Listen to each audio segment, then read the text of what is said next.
So after a lot of 3pm kickoff games in the Premier League on the weekend and only one game on Sunday on TV, I want to ask the question, is the blackout rule outdated? You know, the UK blackout rule where between leave 2:30 and 5:15 no games can be shown on TV.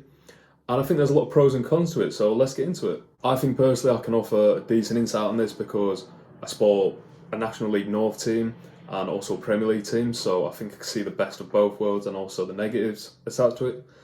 But me personally, before actually yesterday, I was pro abolishing the blackout rule. I think people spend far too much money on these TV subscriptions, and I think it's personally ridiculous that you can't see your favourite team every week or every game.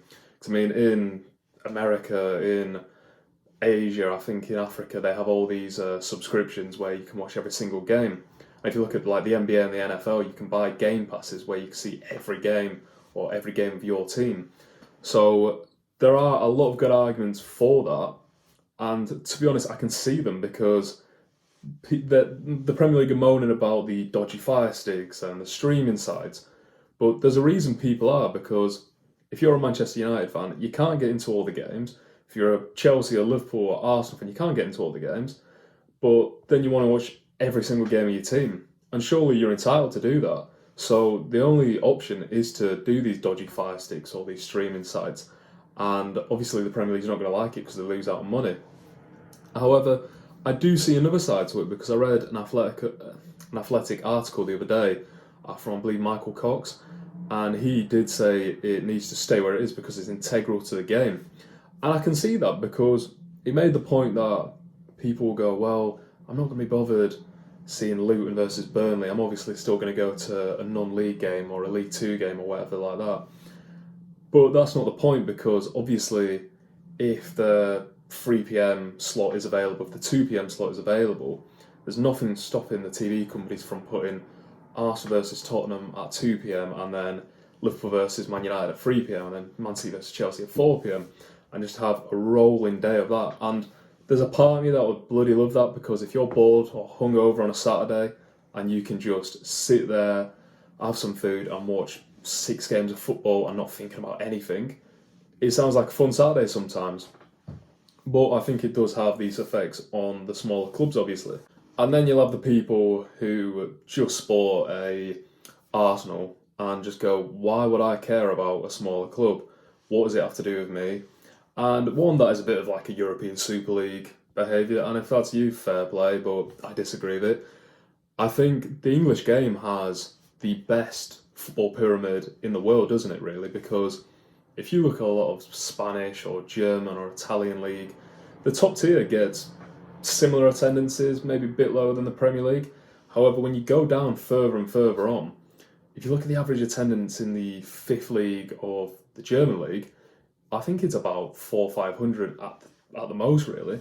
But if you're looking at the 5th league of the English league, I mean, obviously Wrexham last year was a bit of an outlier, but Notts County, Chesterfield, you see all these teams that can get 10,000+ into the game each week, which is just ridiculous, and you can't compare it to any other country. And I think that is why English football, it has the best leagues, it has the best culture, and that needs protecting, doesn't it? So if you just want to look at the top and not looking at the bottom, then it's a pretty sad way of looking, in my opinion.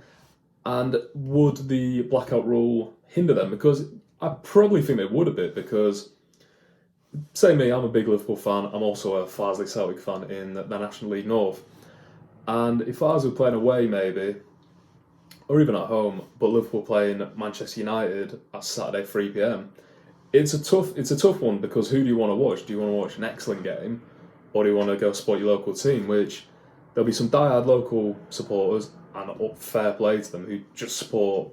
I know a few of them who just support Farsley, who just support Chesterfield, who just support, you know, a National League North and below team, and they won't have to make the choice. But if you support two teams, as a lot of people do, it is a tough choice, and I do think the Premier League will win in a lot of those cases because the quality is just so high. And if you want to go into it proper deep, I suppose these football clubs are part of the community.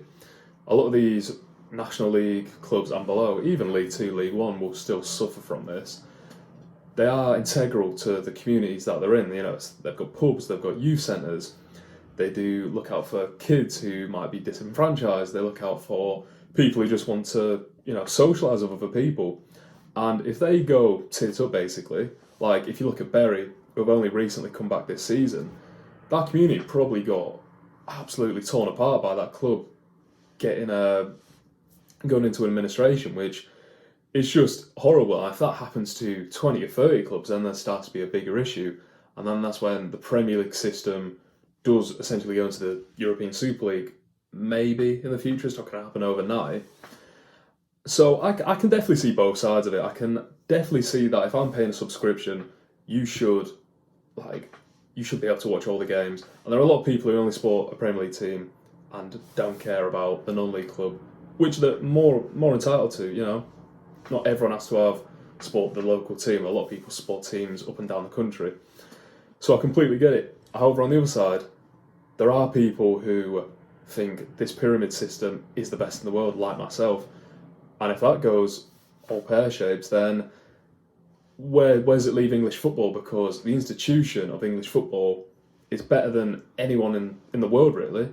And if you break that apart by bringing these streaming services in, it could really hinder it. But I suppose there are a couple of solutions. I mean, you don't have to play the Premier League games at 3pm. You could keep the lower league games at 3pm and then move the Premier League games all over the shop, 12:30, 5:30, more on Sundays. I mean, I don't think that'll actually be that big of an issue. I mean, if you play a lot of these teams on Sundays or on a Friday night, then everyone wins, surely. Or if you want to scrap the blackout rule, and it might hinder these clubs, then the Premier League do a deal with these TV companies, or the Premier League does a deal with the FA, where they can kind of do a buyout of this amount of revenue is going to drip down to the lower teams, and it will help supporting them, whilst they obviously make a lot more money. Because let's face it, if the Premier League does a Netflix style streaming, 10 or 20 quid a month, it will get a lot more people involved, and it will bring a lot more revenue in, even more than the 4 or 5 billion that they're getting from Sky and BT. So I don't think it'll be much if you send 50 million down throughout the lower leagues to kind of support it. But let me know what you think. It's just, there are a lot more options, and I know this is a hot topic at the moment because people are rightly so frustrated that they can't watch their favourite team week in, week out. And it is ridiculous, especially when the TV companies put, for example, Liverpool, West Ham not on TV, but then Newcastle, Sheffield United on TV, which I get it was an 8-0 game, but before that everyone was going, it's going to be a bit less a quality game. But yeah, if you could like this video, that'd be great. If you could subscribe, fantastic. And tell me what you think about the blackout rule, because I'm happy to hear both sides, and I think both sides have really good points. But yeah, thanks for watching.